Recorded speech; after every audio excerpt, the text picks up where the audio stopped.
추운 날씨가 조금씩 물러나는 것 같습니다. 오늘은 조금 추웠는데 또 이번 주를 지나면 날씨가 조금 많이 풀릴 것 같다고 합니다.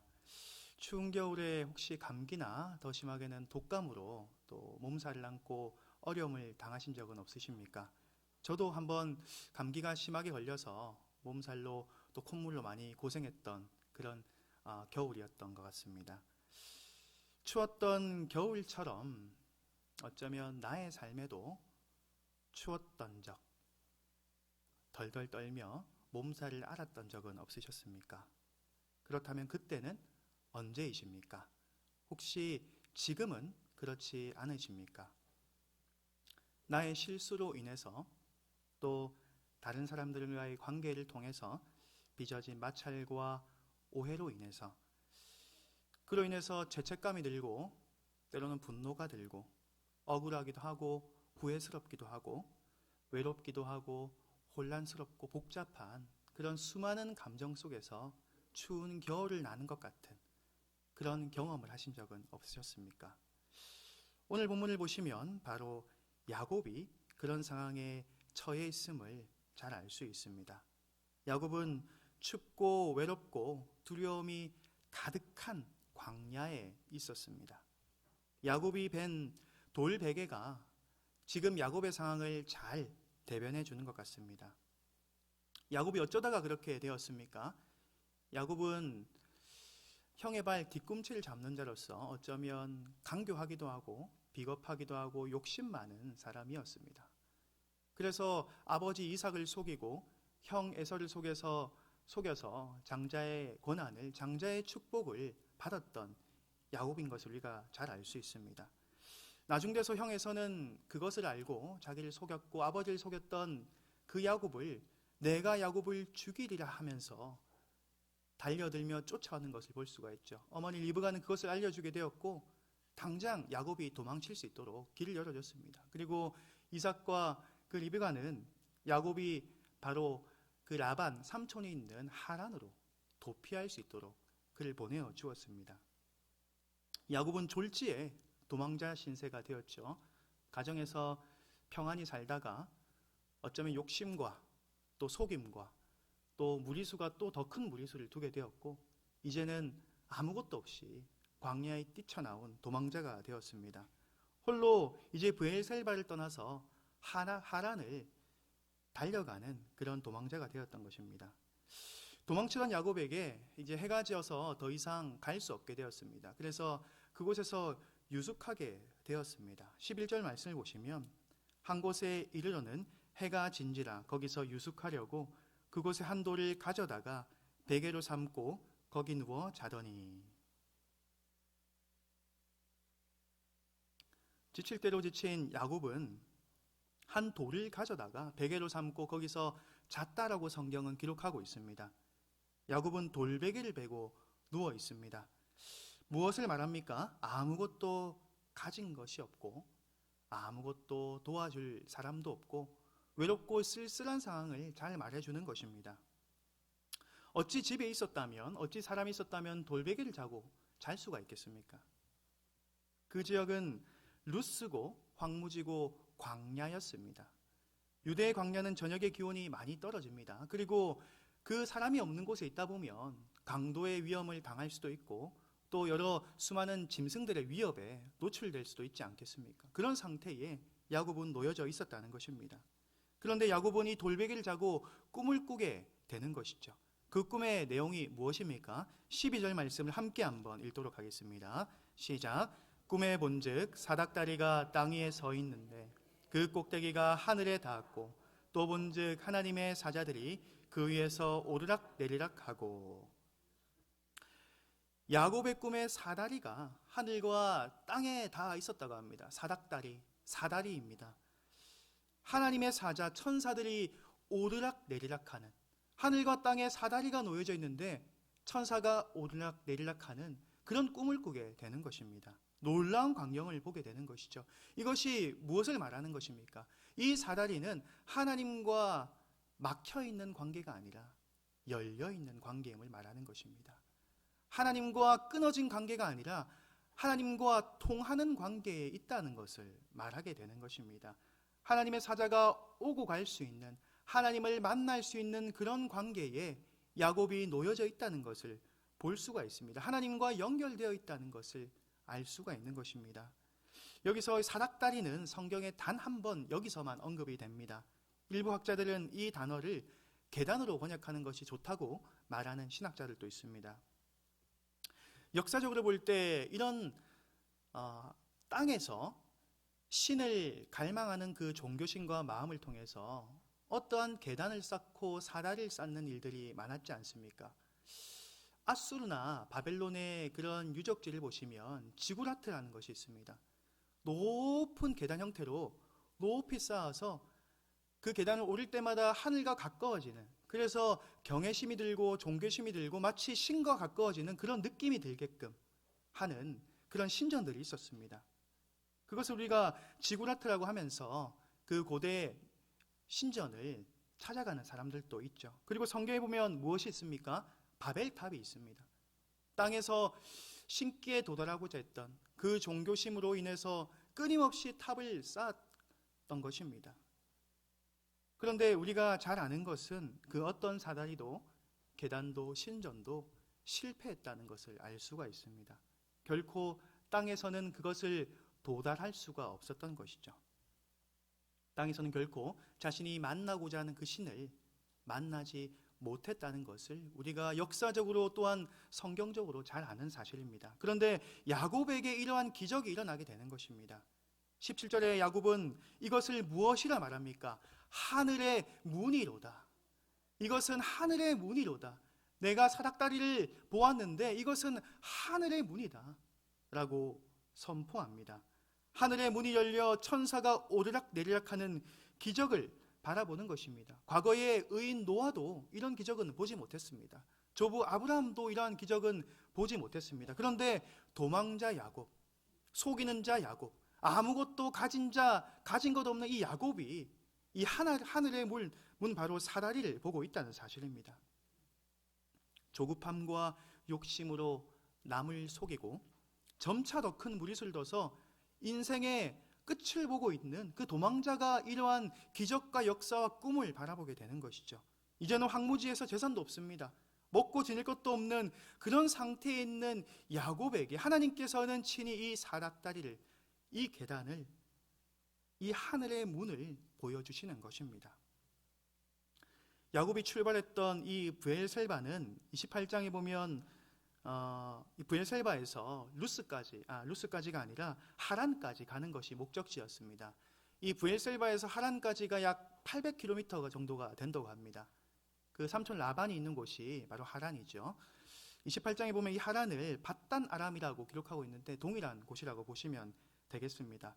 근데 하란까지 가는 길에 이 오늘 사닥다리를 경험했던 곳은 루스라는 곳입니다. 이 브엘셀바에서 약 한 100km 정도 떨어진 곳이라고 합니다. 앞으로 한 700km는 더 남아있는 그런 막막한 상태였습니다. 앞이 캄캄했던 그런 상황 속에서 야곱은 하나님의 임재를, 하늘의 문을 경험하게 되는 것입니다. 제 인생에서 잠깐 이런 캄캄했던 때가 있던 것 같습니다. 제가 군대에 이등병 때에 선임들이 저에게 왔습니다. 제가 이제 저보고 눈을 한번 감아보라 하더라고요. 제가 눈을 감았더니 뭐가 보이냐 하더라고요. 아무것도 보이지 않습니다.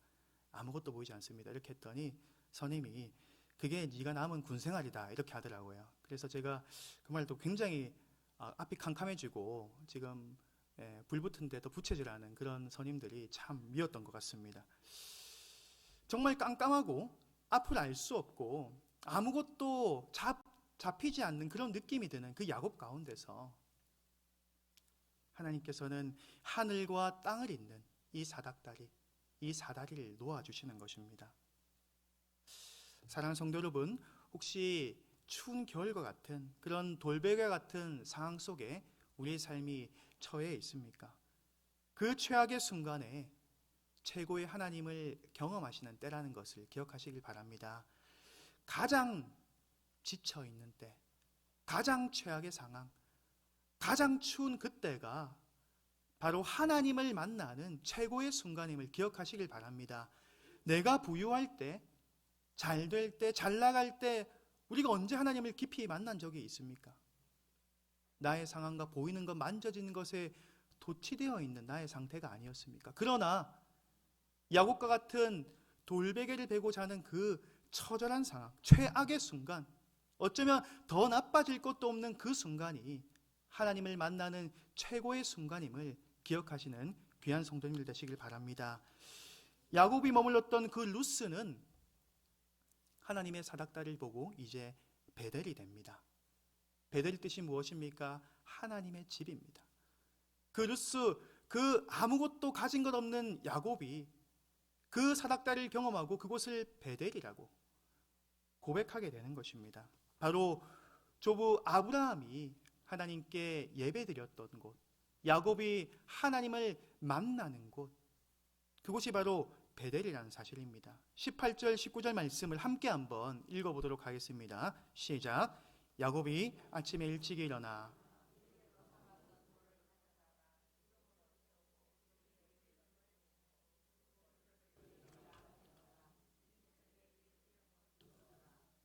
아멘. 베델의 뜻이 무엇입니까? 아까도 얘기했듯이 하나님의 집입니다. House of God, 하나님의 집입니다. 지금 내가 처해 있는 그런 상황 속에서, 루스 같은 그런 상황 속에서, 척박한 상황 속에서 바로 그 자리가 베델로 변화될 수 있기를 주님의 이름으로 축복합니다. 야곱이 베델에서 하나님을 온전히 만난 것은 나중에 이스라엘 백성들에게도 크나큰 회자가 됩니다.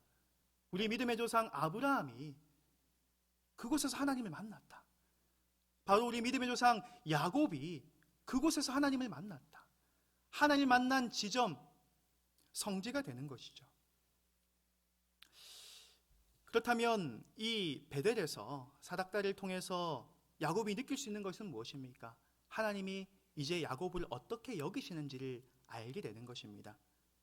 다른 사람들은 야곱에게 손가락질할 수 있고, 다른 사람들은 야곱의 인생이 끝났다, 더 이상 더 떨어질 것도 없는 저런 불쌍하고 저런 하찮은 인생이다라고 손가락질을 할 수 있겠지만, 하나님께서는 야곱을 어떻게 여기시는지를 이 사닥다리를 통해서 확연히 보여주시는 것입니다. 야곱은 더 이상 환경적인 요인으로 인해서 자신이 가지고 있는 것으로 인해서 절망할 필요가 없게 되었습니다. 사람들은 손가락질할지라도, 외적으로는 어떠한 모습을 가지고 있을지라도 하나님께서는 나를 어떻게 여기시는지를 확실히 알게 되었기 때문입니다. 이 사닥다리는 우리에게 무엇을 말해줍니까? 바로 지금을 사는 우리에게는 바로 예수 그리스도가 이 사닥다리를 통해서 증거되는 것입니다.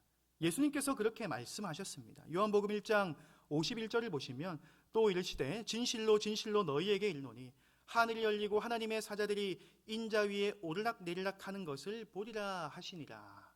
아멘.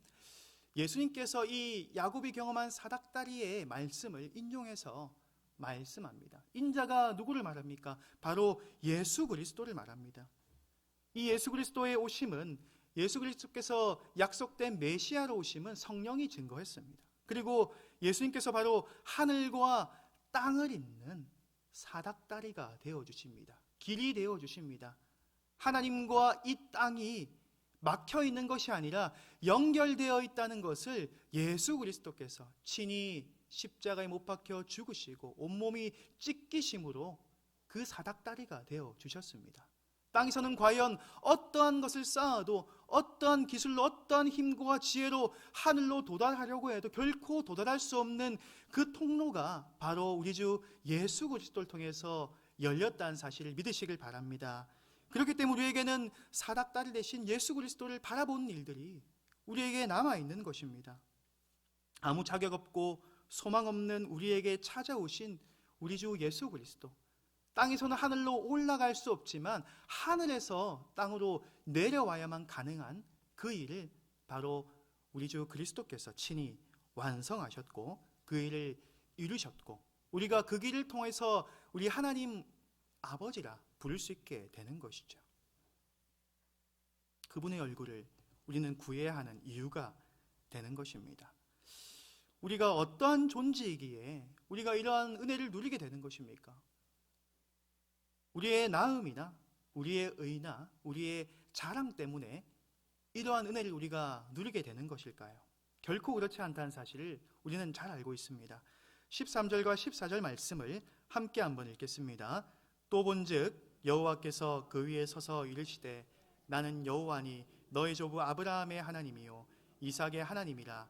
내가 누워있는 땅을 내가 너와 내 자손에게 주리니 내 자손이 땅의 티끌같이 되어 네가 서쪽과 동쪽과 북쪽과 남쪽으로 퍼져갈지며 땅의 모든 족속이 너와 내 자손으로 말미암아 복을 받으리라. 아멘. 하나님께서는 아브라함의 하나님이셨고, 그리고 아브라함의 아들인 이삭의 하나님이셨고, 이제 이삭의 아들인 야곱의 하나님이 되어주신다라고 언약을 맺습니다. 언약이 무엇입니까? 말씀으로 맺는 약속입니다. 하나님께서 말씀으로 약속한다는 것입니다. 그것을 언약이라고 하죠. 나는 아브라함의 하나님이다, 이삭의 하나님이다, 그리고 너 바로 야곱의 하나님이다. 그 하나님이 또한 나의 하나님이 되신다는 사실을 우리가 잘 기억해야 한다는 것입니다. 아브라함에게 약속하신 내가 너로 큰 민족을 이루고 내게 복을 주어 내 이름을 창대하게 할지니 너는 복이 될지라는 약속을, 그 언약을 야곱을 통해서 계속해서 이루어 가시는 것입니다. 이것은 야곱의 어떠한 나음 때문입니까? 어떠한 야곱의 신실함과 선함 때문입니까? 야곱이 가지고 있던 선이 얼마나 대단하길래 하나님이 이런 은혜를 주시는 것입니까? 결코 아닙니다. 야곱의 신실함이나 그 선함 때문에 이 약속이, 이 언약이 이어지는 것이 아니라 하나님께서 선하시고 하나님께서 신실하셔서 그 친히 약속을, 언약을 세우시고 그 약속을 이행해 가신다는 사실입니다. 우리는 연약하고 배반하고 조급하고 끊임없이 야곱과 같이 도망다니는 인생과 같지만 하나님께서는 그 언약을 잊지 않으시고 그 언약을 이행해 가시고 그 언약을 성실하게 성취해 가신다는 사실을 기억하시길 바랍니다. 우리에 근거한다면 그 약속은 금방 파기될 수밖에 없습니다. 얼마나 완고하고 얼마나 고집세고 얼마나 미련하고 얼마나 야곱과 같이 조급하고 비겁합니까? 우리의 모습을 근거했다면 이 약속은 저 같은 사람에게는 3일도 가지 못할 것 같습니다. 그런데 이 약속이 우리에게 계속해서 갱신되는 이유가 무엇입니까? 우리의 나음이나 우리의 의와 선함 때문입니까? 결코 그렇지 않습니다. 하나님의 의와 하나님의 선함과 하나님의 신실하심과 하나님의 성실하심에 근거하기 때문에 이 약속이 아브라함에게 이루어졌던 약속이요, 이삭에게 이루어졌던 약속이요, 야곱에게 이루어졌던 약속이요, 지금 나에게도 이루어지는 약속임을 기억하시는 복된 성도님들 되시길 바랍니다. 그 언약은 무엇으로 최종적으로 완성되었습니까? 바로 우리 주 예수 그리스도를 통해서 언약은 완성되었습니다. 그 언약의 완성은 예수 그리스도입니다. 아브라함의 하나님, 이삭의 하나님, 야곱의 하나님의 그 언약은 예수 그리스도의 오심과 그 십자가의 고난과 부활로 그 약속을 완전하게 성취하셨습니다. 가망 없는, 아무 소망 없는 백성들에게 내가 사랑하는 나의 아들을 보내겠다, 그 메시아를 보내주신다는 그 약속을 바로 그리스도께서 성취하셨고, 고대의 수많은 선지자들과 그 지도자를 통해서 맺었던 그 약속을 궁극적으로 그리스도를 통해서 이루신 것입니다. 얼마나 감사한 일입니까? 지금 나에게도 이러한 약속이 있다는 사실이 얼마나 역사적인 일입니까? 아브라함의 하나님, 이삭의 하나님, 야곱의 하나님이 바로 나의 하나님이라는 사실, 그 언약을 내가 수여받았고 지금도 그 언약을 신실하게 또한 성실하게 이루어 가신다는 사실을 늘 기억하고 살아가는 주님의 귀한 성도님들 되시길 바랍니다. 오늘 15절 말씀을 보시면 내가 너와 함께 있어 네가 어디로 가든지 너를 지키며 너를 이끌어 이 땅으로 돌아오게 할지라. 내가 내게 허락한 것을 다 이루기까지 너를 떠나지 아니하리라 하신지라. 아멘. 내가 너와 함께 있겠다. 네가 지금 야곱, 너가 광야에 있지만 먹을 것도 없고 벨 것도 없어서 돌을 베고 누워있는 그런 처참한 상태이지만 내가 너와 함께 있겠다. 네가 어디로 가든지, 네가 루스로 가든 하란으로 가든 내가 너를 지키겠다, 너를 이끌겠다, 너를 이 땅으로 돌아오게 하겠다는 그 약속을 야곱에게 하시는 것입니다. 내가 너에게 허락한 것 그것을 다 이루기까지 너를 떠나지 아니하겠다.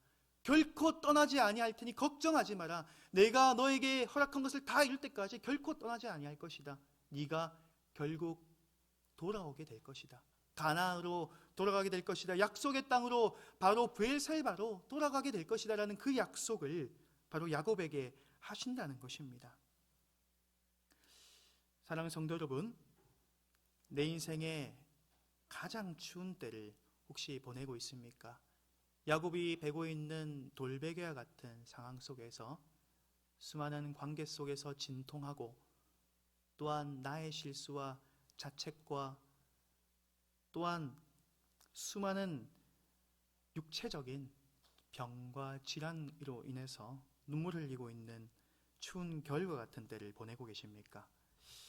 내 인생의 최악의 순간에서 내 인생에서 가장 추운 그 순간에 찾아오시는 최고의 하나님을 만나시는 귀한 성도님들 되시길 바랍니다.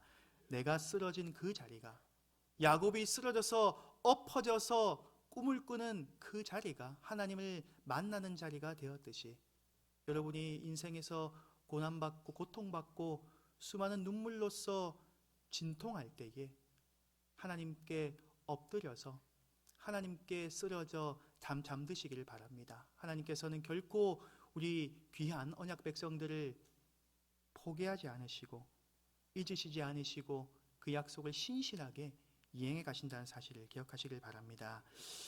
우리 하나님은 역전의 하나님이십니다. 하나님께서는 당신이 택하시고 부르신 그 성도를 역전시켜 주십니다. 마치 야곱의 인생이 다 끝난 것과 같다라고 이렇게 타이틀을 붙여도 되지 않겠습니까? 하지만 하나님께서 이 야곱의 인생을 어떻게 역전시켜 가시는지를 우리가 잘 알고 있지 않습니까? 지금 돌베개 같은 상황입니다. 하지만 이 사닥다리를 통해서 하나님께서는 야곱을 직접적으로 처음 만나 주십니다. 그리고 우리가 나중돼서 잘 아는 것 같이 이 야곱을 이스라엘이라고 칭해 주십니다. 비겁한 자, 발목 잡는 자가 아니라 하나님과 겨루어 이긴 자 이스라엘이다. 내가 너로 큰 백성을 삼겠다는 그 아브라함의 약속이 바로 야곱을 통해서 이스라엘로 이루어진다는 사실, 우리가 그 놀라운 기적의 역사를 말씀을 통해서 알 수 있지 않습니까?